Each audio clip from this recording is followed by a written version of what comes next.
এই দোকানত র আপনি যাচ্ছেন আগতে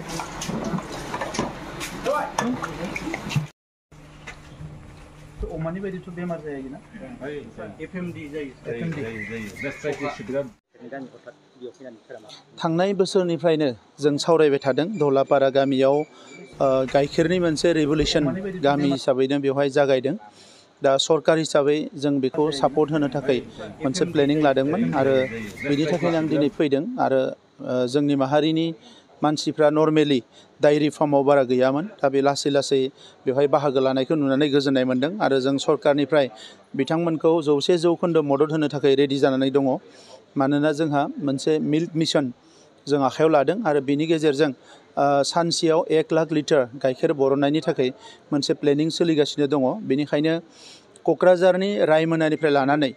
दा जोंहा भैरबकुन्दसिम बे साहा ओनसोलाव आरो उनाव गहपुरसिम जोंनि सीमाया थांनाय लोगो लोगोनो अरुणाचल हाग्रानि खाथि खाला बे गासैबो ओनसोलाव गोबां मोसौ फिसिजायो आरो बोरमा फिसिजायो बायदिसिना आबाद मावनो हायो बे ओनसोलखौ जों टारगेट खालामदों आरो बेवहाय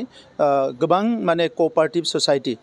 जोंहा दा 100निख्रुइ बारा क'अपारेटिभ ससाइटि जाबाय बिटिसिआव बे गासैबो क'अपारेटिभ ससाइटिखौ जोङो ट्रेनिं होगासिनो दङ आरो मिल्क स्पेसियेलि मिल्कनि थाखाय रिसेन्टलि जोङो आमुलजों सावरायनो थाखाय थांगासिनो दङ आरो आमुलनि जि मडेल बेजोंनो एखे मडेलजोंनो जोंनि ओनसोलावबो जों 1000 माने क'अपारेटिभ ससाइटि बानायनानै जाहाथे मिल्क रिभलिउसनखौ लाबोनो हायो आरो दिनै आङो बेवहाय थांनाय बोसोराव थांखि लानाय देग्लाय जोङो जोंनि बाजेटाव दङ 88 लाख जोङो बे गामियाव होनो नागिरदों बेवहाय मोसौ बायनाय मोसौ गलिखौ फाहामनाय बेजों लोगोसे मिल्क मेसिन पनिर मेसिन मिठाइ बानायनाय मेसिन बेबायदि माखासे सुबिदाफोरखौ होनाय जागोन आरो बिथांमोना गारि बायनो थाखाय बायदिसिना मुवाफोर डायरी फार्मनि थाखाय बिथांमोना लाबोनो थाखाय गंसे गारिनि थाखायबो 5 लाख साबसिडि होनाय जागोन सर बिथांमोननि गामियावहाय गोबां फरायसालिफोर दङ बिथांमोना हान्थिनो थाखाय बिराद लामा बे दालांखौ दैज्लां जोबनायनि उनाव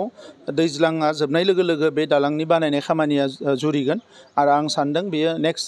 माने 8-10 मासनि गेजेराव बे दालाङा कमप्लिट जागोन